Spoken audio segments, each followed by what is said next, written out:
राधे राधे। हरे कृष्णा कृष्णा कृष्णा हरे हरे, हरे राम राम राम हरे हरे। माघ मास के स्नान का महत्व।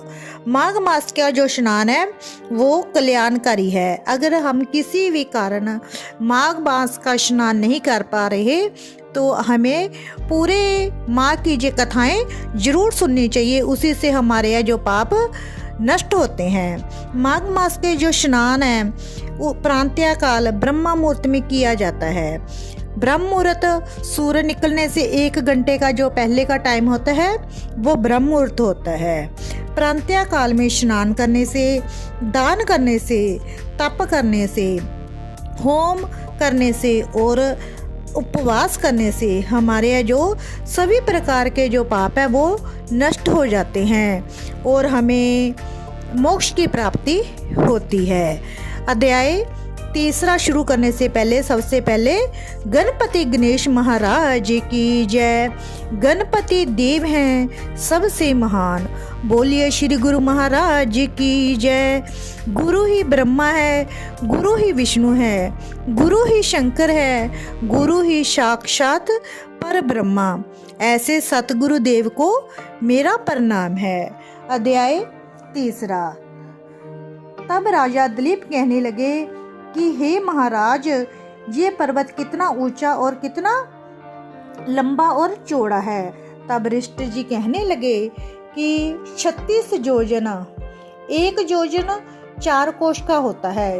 ये 36 योजन ऊंचा और ऊपर की चोटी में 10 योजन चौड़ा और नीचे 16 योजन चौड़ा है। जो हरि चंदन, आमदार, देवदार और अर्जुन के वृक्षों से सुशोभित है। 2 वृक्ष से दुखी होकर इस पर्वत को और फल फूलों से परिपूर्ण देख मृग भी वही रहने लगे और जहाँ पर कंदराओं, वनों और उपवनों में बहुत दिनों तक तप करते रहे। इस प्रकार जब मृग ऋषि वहाँ पर अपने आश्रम पर रह रहे थे तो एक विद्याधर अपनी पत्नी सहित उतरा। वे अत्यंत दुखी थे। उन्होंने मृग ऋषि को प्रणाम किया और ऋषि ने बड़े मीठे स्वर में उनसे कहा कि हे विद्याधर, तुम बड़े दुखी दिखाई दे रहे हो, इसका क्या कारण है? तब विद्याधर कहने लगे, महाराज, पुण्य के फल को पाकर, स्वर्ग पाकर तथा देवतुल्य शरीर पाकर भी मेरा मुख व्यांग जैसा है। मेरे दुख और अशांति का यही कारण है। ना जाने किस पाप का फल है। मेरे चित्त की व्याकुलता का दूसरा कारण भी सुनिए। मेरी पत्नी अति रूपवती, मीठा वचन बोलने वाली, नाचने और गाने वाली, कला में अति प्रवीण, शुद्ध चित्त वाली, 7 सुर वाली, बीना बजाने वाली, जिसने अपने कंठ से गाकर नारद जी को प्रसन्न किया, नाना स्वरों के नाद से बीना बजाकर कुबेर को प्रसन्न किया, अनेक प्रकार के नाच ताल से शिव जी महाराज भी अति प्रसन्न और रोमांचित हुए। शील, उदारता, रूप तथा योजन में स्वर्ग की कोई अप्सरा भी इस जैसी नहीं है। कहाँ ऐसी चंद्रमुखी स्त्री और कहाँ मैं व्याग मुख वाला। यही चिंता सदैव मेरे हृदय को जलाती है। विद्याधर के ऐसे वचन सुनकर तीनों लोकों की भूत, भविष्य और वर्तमान की बात जानने वाला तथा दिव्य दृष्टि वाले ऋषि कहने लगे कि हे विद्याधर, कर्म के विचित्र फलों को प्राप्त होकर ज्ञानी पुरुष भी मोह को प्राप्त हो जाते हैं। मक्खी के पैर जितना विष भी प्राण लेने वाला हो जाता है, छोटे छोटे पापों का फल भी अत्यंत दुखदायी हो जाता है। तुमने माघ मास की एकादशी का व्रत करके द्वार से न आने तक शरीर में तेल लगाया, इसी पाप कर्म से विभाग हुए। एकादशी के दिन उपवास करके द्वारसी को तेल लगाने से राजा पुरुरवा ने भी कुरूप शरीर पाया था। तब वे अपने कुरूप शरीर को देखकर दुखी होकर हिमालय पर्वत पर देव सरोवर के किनारे पर गया।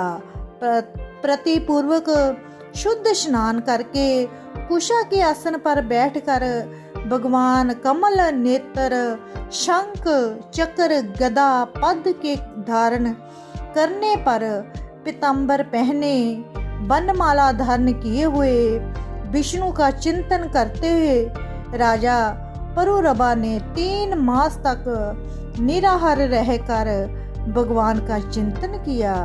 इसी प्रकार 7 जन्म में प्रसन्न होने वाले भगवान राजा के 3 महीने के तप से ही अति प्रसन्न हो गए और माँ की शुक्ल पक्ष की एकादशी को प्रसन्न होकर भगवान ने अपने शंख के जल से राजा को पवित्र किया। भगवान ने उसके तेल लगाने की बात याद दिलाकर सुंदर देवताओं का स्वरूप दिया, जिसको देखकर उर्वशी भी उसको चाहने लगी और राजा कृत्य होकर अपनी पुरी को चला गया। भृग ऋषि कहने लगे कि हे विद्याधर, इसलिए तुम क्यों दुखी होते हो?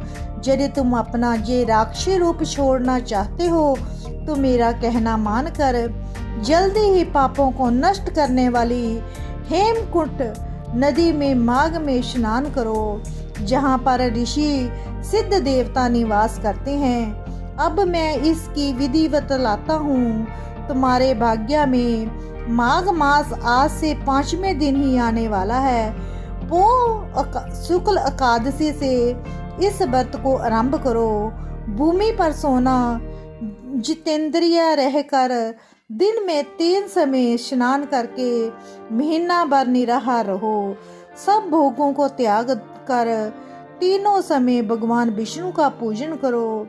जब तुम द्वादशी को शिव जी स्तोत्रों और मंत्रों से पूजन करोगे तो तुम्हारा मुख देखकर सभी चंकित हो जाएंगे और तुम अपनी पत्नी के साथ सुख पूर्वक क्रीड़ा करोगे।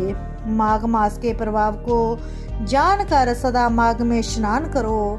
पाप दरिद्रता से बचने के लिए मनुष्य को सदा जतन से माघ मास का स्नान करना चाहिए।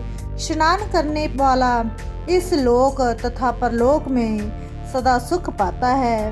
वशिष्ठ जी कहते हैं कि हे दिलीप, भृग जी के ये वचन सुनकर वह विद्याधर अपनी स्त्री सहित उसी स्थान पर पर्वत के झरने में माँ का स्नान करता रहा और उसके प्रभाव से उसका मुख देव सदृश हो गया और वह मणिग्रीव पर्वत पर आनंद से रहने लगा।